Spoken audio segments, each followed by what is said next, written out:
आप जैसे जो नेता हैं जिनका सांठगांठ वहाँ से भी है और किसानों के बीच भी है, उन्होंने अथॉरिटी के साथ मिलकर ये षड्यंत्र पूरा रचा और किसानों को वहाँ से उठवा दिया। ये आरोप है जनता का सीधा सीधा। यदि जंजीर नहीं कटती तो अपने पांव काट लो, बेशक लंगड़ा कर चलो मगर आज़ादी से चलो। जहां बात मेरे राष्ट्र की होगी वहां मैं मजबूती के साथ अपने राष्ट्र के साथ खड़ा हूं, और बात जहां मेरे देश के किसानों की होगी वहां मजबूती के साथ मैं अपने देश के किसानों के साथ खड़ा हूं कि भाई हमारी मांगे पूरी हो चाहे जो मजबूरी हो। लेकिन हम हमेशा उस विचारधारा के व्यक्ति हैं कि भाई राष्ट्र हित में करेंगे काम, पर काम कर लेंगे पूरा दाम। जय हिंद दोस्तों, वंदे मातरम। मैं सोनू नागर, आप देख रहे हैं हिंद फोकस न्यूज़। नीरज जी, आपका बहुत बहुत स्वागत है हमारे चैनल पर। जी सोनू भाई, बहुत बहुत धन्यवाद आपका और आपके जो चैनल है हिंद फोकस न्यूज़ का, बहुत बहुत धन्यवाद, बहुत बहुत आभार कि आज आप हमसे बात करने के लिए आए। नहीं, बात क्या है कि हम जो है जनता की आवाज़ उठाते हैं। अब जनता बड़ी कंफ्यूज है आपसे। एक तो ये समाज सेवा वाला जो आप हिंदू युवा वाहिनी में जुड़े रहे, फिर आप अभी कुछ दिनों पहले हमने देखा कि आपने किस तरीके से बड़े विखर तरीके से, बड़े प्रमुख तरीके से आपने जो किसानों की आवाज़ उठाई है, आप उसमें भी प्रमुख चेहरे रहे। किसानों का जो आंदोलन यहाँ करीब 1-1.25 महीने आपने चलाया यमुना अथॉरिटी के उसमें। तो ये समाज सेवा और समाज कल्याण का जो ये एक वो है, वो कैसे आपके अंदर आई, कैसे वो प्रेरणा आई? मैं बस ये थोड़ा सा एक पहला मेरा यही प्रश्न है, बाकी प्रश्न बाद में होंगे वो राजनीति वाले, पहले ये समाज सेवा वाला ही पूछ लेते हैं। देखिए सोनू भाई, जिस गांव में मैं जन्मा हूं, मेरा गांव नवादा है, जो कि बहुत ही सम्मानित और सामाजिक गांव है। दूसरा, मेरे गांव में कई ऐसी शख्सियतें पैदा हुई हैं जिन्होंने न केवल मेरे गांव का बल्कि हमारे पूरे क्षेत्र का और पूरे क्षेत्र को दिशा और दशा देने का काम किया है। उन्हीं में से एक हमारे बड़े दादाजी जो स्वर्गीय सरपंच साहब थे, जो कि चुन करके मतलब 2 योजना सरपंच रहे, तो 10-10 साल की योजना थी। और अंतिम बार जब सरपंची ख़त्म हुई थी उस समय भी दादाजी सरपंच थे, और वो पूरे 27 से जो हमारी जो समाज के बिरादरी के जो 27 गांव हैं, उन पूरे 27 गांवों के सरपंच नियुक्त थे। तो बस उन्हीं के परिवार में पैदा हूँ, उन्हीं के घर में जन्मा हूँ, ऐसे गांव में पैदा हुआ हूँ, तो सबसे बड़ी प्रेरणा मुझे इन्हीं से मिलती है। तो यही सोचकर हमेशा मैं यही प्रयास करता हूँ कि अपने गाँव का और अपने परिवार का बस नाम जो है उसको आगे बढ़ा सकूँ। तो इसी प्रेरणा के साथ मैं सामाजिक कार्य करने का हमेशा प्रयास करता हूँ और उसी में प्रयासरत हूँ और उसी के लिए लग्नशील हूँ। ये तो बहुत अच्छी बात है आपकी। अब एक मेरा जो बेसिक क्वेश्चन मैं यहाँ जो पूछने आया था आपसे, ये तो सामाजिक, आप एक बहुत प्रेरणादायक बात है। आप घर से ऐसे से बिलोंग करते हैं कि भाई जब घर का सारा माहौल ऐसा हो, गांव का सारा माहौल ऐसा हो, आस पड़ोस के सभी।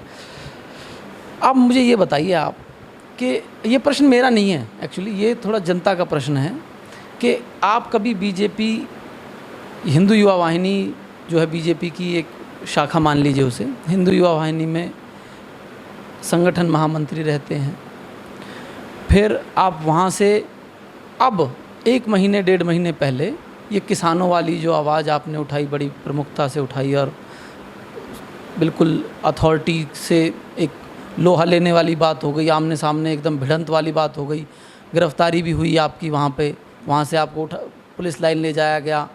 तो ये एकदम कैसे चेंज हुआ? ये मतलब ये मेरा नहीं है, जनता का सवाल है यार। देखिए, सबसे पहले तो मैं आपको बता दूं कि हाँ, मैं जो एक ऐसा सामाजिक संगठन है, जो सांस्कृतिक संगठन है हिंदू युवा वाहिनी, उसमें मैं कई पदों पर कार्यरत रहा हूँ। लेकिन जैसा कि आपने जिक्र किया बीजेपी का, तो जो हमारा ये संगठन था, इसका मतलब बीजेपी से कोई रिश्ता नहीं है। पहली बात तो मैं स्पष्ट कर दूं आपको, क्योंकि एक सामाजिक संगठन है, एक धार्मिक संगठन है और सांस्कृतिक संगठन है, जिसको जो वर्तमान में प्रदेश के मुख्यमंत्री हैं माननीय परम पूज्य महंत योगी आदित्यनाथ जी महाराज, उन्होंने इस संगठन को खड़ा किया। तो हम लोग उस संगठन में हमने काम किया है, क्योंकि जो हमारे संगठन की जो विचारधारा थी, उन विचारधाराओं पे, उन मुद्दों पर यदि कोई पार्टी कहीं ना कहीं खरा उतरती दिखाई देती थी तो वो केवल और केवल भारतीय जनता पार्टी थी। इसलिए हम कहीं ना कहीं भारतीय जनता पार्टी को सपोर्ट करते हैं।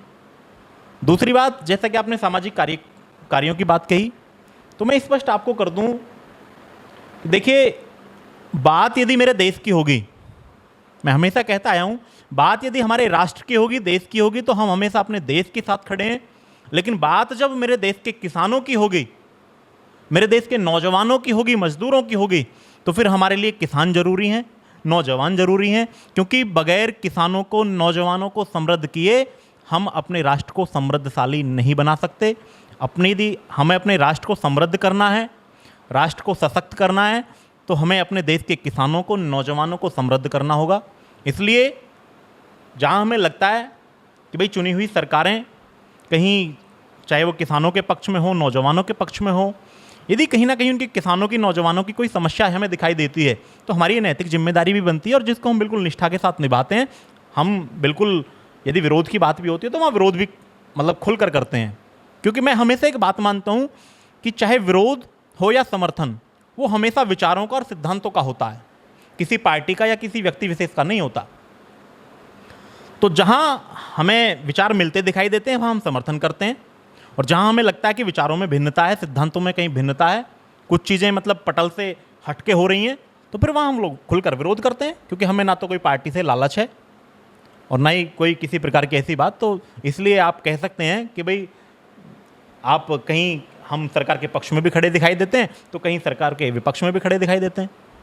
नहीं, आपने जो ये बहुत अच्छी बात कही कि भाई हम जहाँ जो कार्य अच्छे होते हैं उसके साथ खड़े हैं, जो कार्य अच्छे नहीं हैं किसान मजदूरों के लिए उसके विपक्ष में भी हैं, सरकार चाहे किसी की भी हो।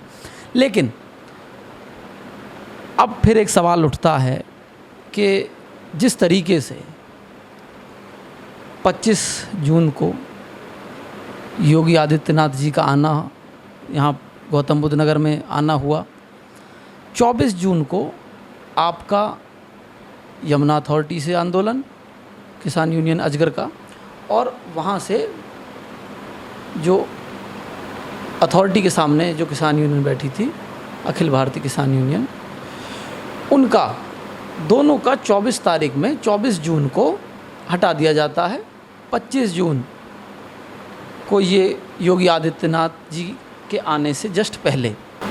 अब मेरा ये सवाल जो है वो एक तरीके से आप जनता का सवाल समझिए इसे, क्योंकि कहीं ना कहीं ये कानाफूसी है कि योगी आदित्यनाथ जी के आने से पहले कुछ आप जैसे जो नेता हैं जिनका सांठगांठ वहाँ से भी है और किसानों के बीच भी है, उन्होंने अथॉरिटी के साथ मिलकर ये षड्यंत्र पूरा रचा और किसानों को वहाँ से उठवा दिया।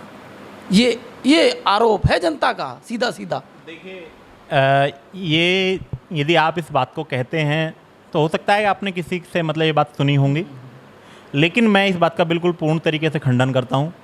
ऐसा कहीं भी नहीं है। हम लोग भी जनता के साथ रहते हैं, किसानों की आवाज़ को उठाते हैं, जनता के मुद्दों को उठाते हैं।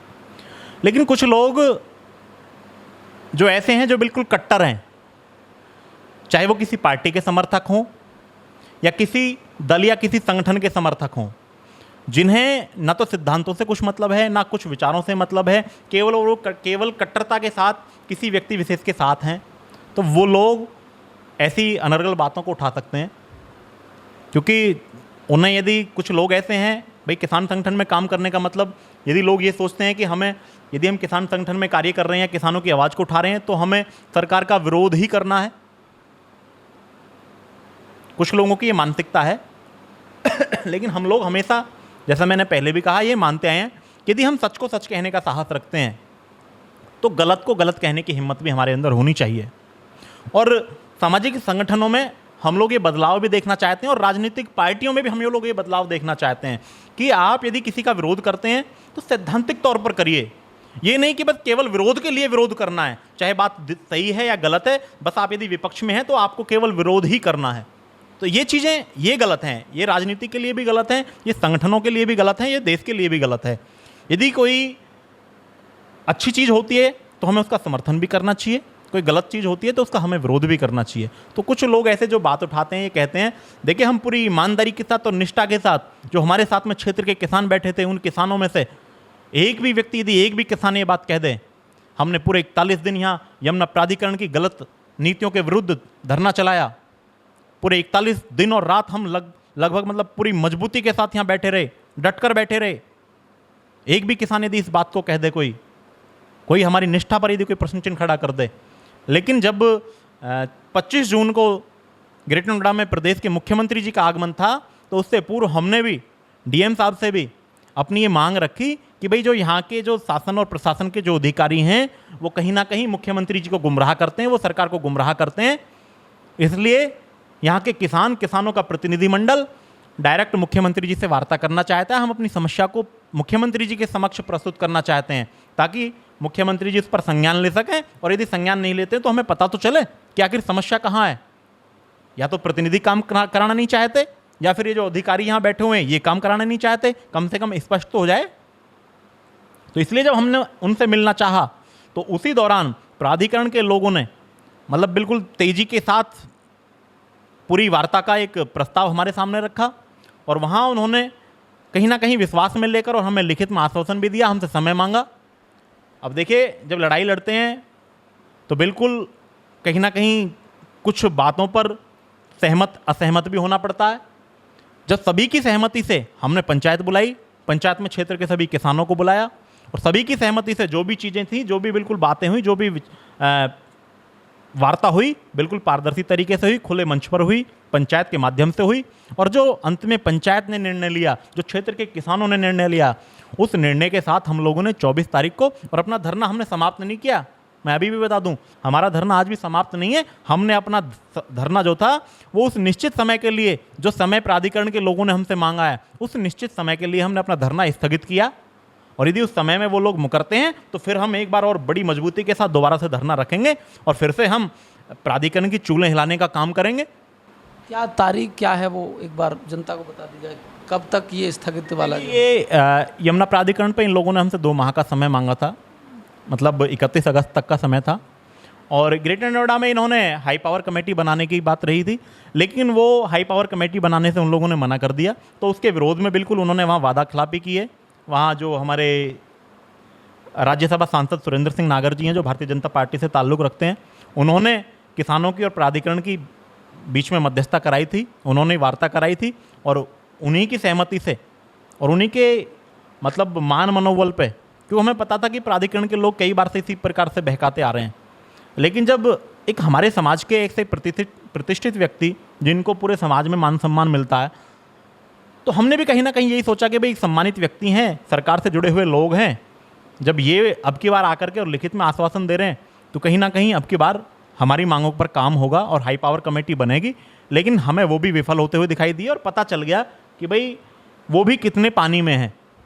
और इस बात से पूरे किसानों में, पूरे क्षेत्र में और रोष है उनके प्रति, पूरे क्षेत्र के लोगों में राज्यसभा सांसद के प्रति नाराजगी है।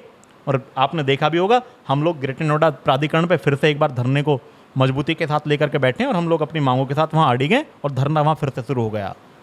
बड़ा महत्वपूर्ण सवाल मुझे लगता है कि एक तरफ हिंदू युवा वाहिनी है आपका संगठन, एक तरफ ये किसान संगठन है, किसान संगठन अजगर जिससे आप जुड़े हुए हैं, ये सरकार के विरोध में है, वो सरकार की नीतियों के साथ है हिंदू युवा वाहिनी।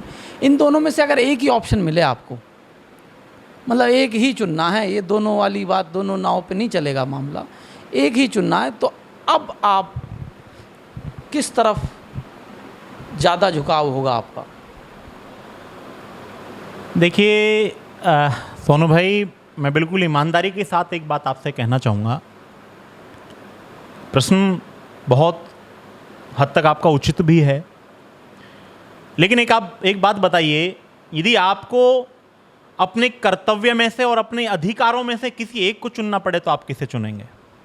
मेरे लिए जो मेरा संगठन, जिससे मैंने समाज सेवा की शुरुआत की, हिंदू युवा वाहिनी, जिसकी वजह से मैं आज कहीं ना कहीं यहाँ बैठा हुआ हूँ, जो मुझे संस्कार मिले, जो मुझे कहीं ना कहीं अनुशासन मिला, जो एक राष्ट्र भावना मतलब हमारे हृदय में जागृत हुई, और जिसको लेकर के हम, जिस विचार को लेकर के हम पूरे समाज में काम करते हैं। दूसरी तरफ मैं जिस किसान बिरादरी में पैदा हुआ हूँ, वो जो हमारे अधिकार हैं, जो किसानों की जो समस्याएं हैं, तो मेरा संगठन जो हिंदू वाहिनी भी है, मुझे वो भी ये सीख देता है, वो यह सिखाता है कि यदि कहीं पे किसी दबे कुचले को, कोई शोषित की, वंचित की आवाज़ उठानी है तो आप उसकी आवाज़ को उठाइए। तो मैं इसलिए कहता हूं कि एक तरफ मेरा कर्तव्य है और दूसरी तरफ मेरे अधिकार। तो इनमें से मतलब आप स्वयं देख सकते हैं कि भाई अब व्यक्ति क्या चुनेगा। तो मैं दोनों जगह ही एक तरीके से, मतलब मैं देसी भाषा में आपसे कहूं कि एक तरफ मेरी माँ है और दूसरी तरफ मैं कह सकता हूं कि पत्नी है। तो व्यक्ति आखिर किसको चुनेगा? व्यक्ति अपनी माँ को भी नहीं छोड़ सकता और अपनी पत्नी को भी नहीं छोड़ सकता। तो मैं जो हमारे कर्तव्य हैं उनको भी नहीं छोड़ सकता और जो हमारे अधिकार हैं उनको भी नहीं छोड़ सकता। तो मतलब ये अब क्या है, पूरे अच्छी तरीके से नेता बन गए हैं, पूरी बातों को ठीक से आपने घुमा दिया है। मैं सिर्फ इतना पूछ रहा था कि अगर अब ठीक है, आपने जो भी बताया वो बहुत अच्छा था। नहीं, इसमें नेता वाली बिल्कुल बात नहीं है। देखिए सुनिए, मेरे दादाजी कहते थे हमेशा कि भाई यदि जंजीर नहीं कटती तो अपने पाँव काट लो, बेशक लंगड़ा कर चलो मगर आज़ादी से चलो। तो देखिए, जब हमें मतलब अपने विचारों की आज़ादी नहीं होगी, हमें अपनी बात रखने की आज़ादी नहीं होगी, हम अपने मन के अनुकूल कुछ कार्य नहीं कर सकते, क्षेत्र के लोगों की पीड़ाओं को नहीं उठा सकते, अपने राष्ट्र की बात हम नहीं कर सकते, तो फिर ऐसे संगठन का या ऐसी पार्टी का क्या फ़ायदा? तो मैं हमेशा, मैंने पहले भी कहा है कि जहां बात मेरे राष्ट्र की होगी वहां मैं मजबूती के साथ अपने राष्ट्र के साथ खड़ा हूं, और बात जहां मेरे देश के किसानों की होगी वहां मजबूती के साथ मैं अपने देश के किसानों के साथ खड़ा हूं। तो दोनों ही मेरे लिए बहुत महत्वपूर्ण है, लेकिन हमेशा राष्ट्र सर्वोपरि है।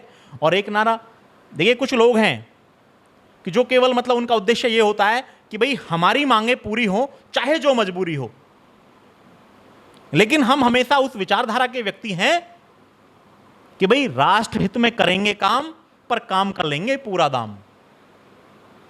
तो हमें अपना राष्ट्र भी चाहिए, अपना समाज भी चाहिए, और जो चीज़ें राष्ट्र को मजबूत बनाती हैं, जैसे मैंने पहले भी कहा है, बगैर किसान के, बगैर नौजवान के राष्ट्र की समृद्धि की कल्पना करना बिल्कुल व्यर्थ है।